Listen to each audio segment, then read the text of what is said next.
Let us now discuss the human brain and um, how does it make the basis of your behavior. So the adult brain weighs about 1.36 kg and contains around 100 billion neurons. The brain can be divided into three parts mainly: hindbrain, midbrain and forebrain. If you see the forebrain, it has two or three main parts: cerebrum, thalamus and hypothalamus. Then इसके just नीचे there is a small gland named pituitary gland. Then आपका midbrain आता है. सी, ये जो आपका hind brain है और ये जो आपका फोर ब्रेन है, दोनों के बीच में जो दोनों को अटैच कर रहा है ये part, this is your midbrain. Hindbrain includes pons, medulla oblongata, cerebellum. Medulla oblongata बिल्कुल एंडिंग पार्ट होता है. यहीं से आपका ब्रेन, मेड्यूला की हेल्प से ही आपका ब्रेन अटैच होता है स्पाइनल कॉर्ड से. यहाँ आपकी इसके ऊपर पूरी सेरेब्रल कॉर्टेक्स होती है. Let us discuss all of these parts in detail. Firstly the hind brain.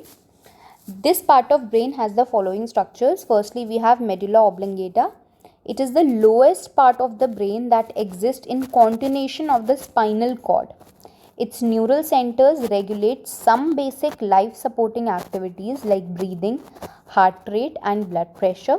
This is why it is also known as the vital center of the brain. It has some autonomic centers also. Then we have pons. Pons connects medulla to the midbrain. The nucleus of pons receive auditory signals relayed by our ears.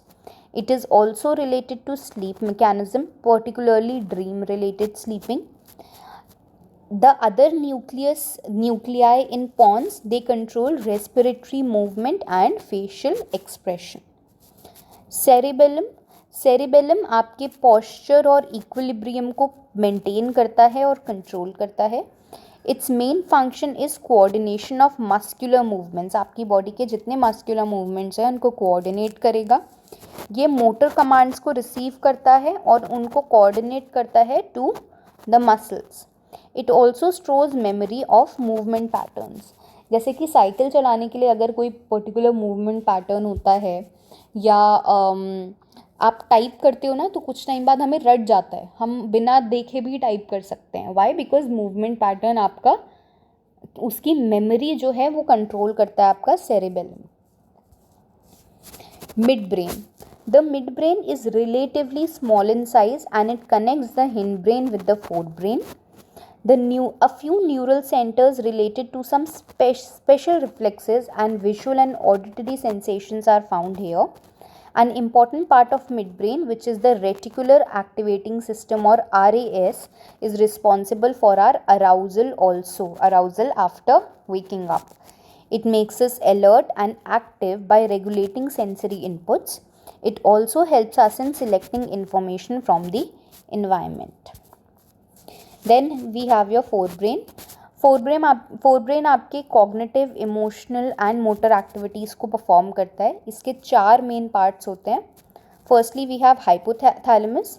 Hypothalamus आपके physiological processes को regulate करता है, जो कि आपके emotional और motivational behaviour को में यूज़ होते हैं. यानी कि इमोशंस के टाइम पे जो फिजियोलॉजिकल चेंजेस होते हैं उनको रेगुलेट करेगा. जब आप मोटिवेटेड फील करते हो उस टाइम पे आपकी बॉडी में जो भी चेंजेस होते हैं उनको रेगुलेट करता है hypothalamus. It also regulates and controls the internal environment of the body and regulate the secretion of hormones from various endocrine glands. Now, अगर आपने endocrine glands के बारे में कभी भी पहले पता है तो you should know that hypothalamus controls the entire endocrine system.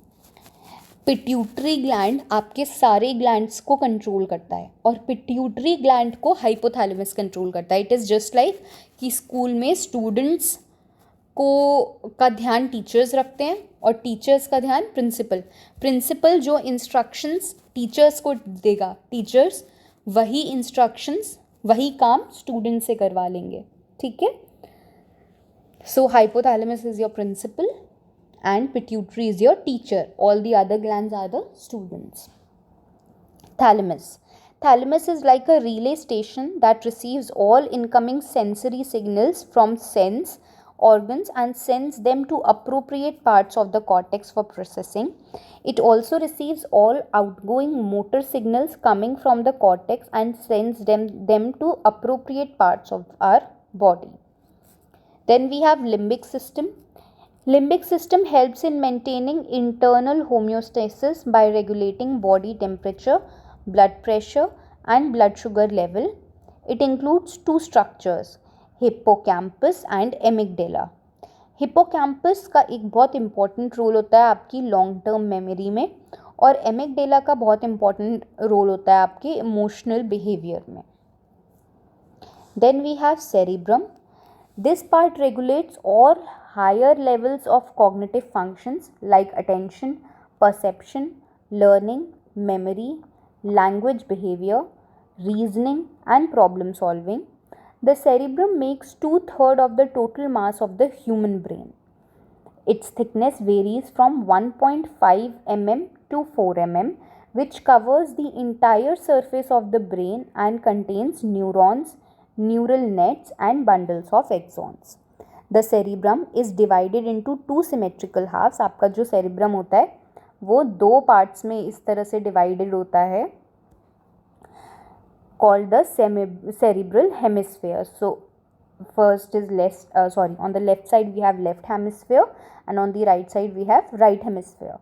Although the two hemispheres appear identical, functionally one hemisphere usually dominates the others.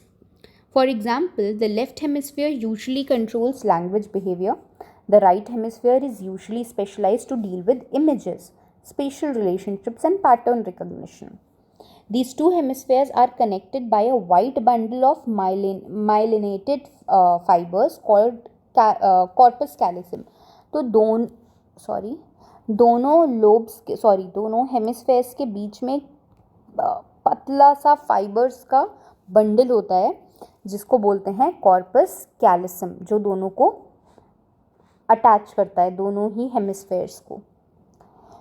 And it also carries messages back and fourth between the hemispheres, यानी कि left से right और right से left information को transfer करता है. It is correct that there is some localisation of functions for a particular function, that is for a particular function a particular part of the cortex plays a more important role. यानी कि this is true कि कुछ चीज़ों के लिए localisation होता है brain में, यानी कि किसी फंक्शन के लिए कोई एक पर्टिकुलर ब्रेन का पार्ट ज़्यादा इम्पॉर्टेंट होता है. लेकिन इट इज़ ट्रू कि आपका पूरा ब्रेन एक साथ एक वेल कोऑर्डिनेटेड टीम की तरह काम करता है, इसलिए हम कोई भी काम कर पाते हैं क्योंकि एक ही काम में बहुत सारी चीज़ें यूज़ होती हैं. ठीक है. सो फॉर एग्ज़ाम्पल, हाँ सही बात है कि देखने के लिए आपको ब्रेन का कोई एक पार्ट ज़्यादा इम्पॉर्टेंट होगा और मोटर फंक्शंस के लिए ब्रेन का कोई दूसरा पार्ट ज़्यादा इम्पॉर्टेंट होगा. लेकिन आप गाड़ी चला रहे हो तो आपको देखना भी है और आपको रास्ते भी याद करने हैं और आपको हाथ पैर से स्टेयरिंग, गियर, ब्रेक, एक्सीलेटर भी दबाना है. सो आपके मोटर फंक्शंस भी हो रहे हैं. सो कोई भी काम करने के लिए सारी चीज़ें साथ में वर्क कर रही हैं. अब आपकी सेरेब्रल कॉर्टेक्स की 4 लोब्स होती हैं, frontal lobe, parietal lobe, temporal lobe and occipital lobe. Frontal lobe में यूजुअली आपका smell, speech, concentration, planning and problem solving, या फिर आप ऐसे भी कह सकते हो एग्जीक्यूटिव फंक्शनिंग जितनी भी आपकी होती है, डिसीजन मेकिंग एक्सेट्रा, ये सारी चीज़ें फ्रंटल लोब कंट्रोल करता है. आपके मोटर कंट्रोल भी फ्रंटल लोब से है. उसके बाद parietal lobe is this yellow part of your brain. It controls your touch and pressure, your taste and your body's awareness. Then we have the temporal lobe का part, which is this dark green structure. इससे आपका language, reading, hearing और facial recognition, ये 4 चीज़ें control होती हैं. Then comes this light green part. This is your occipital lobe and it is responsible for your vision.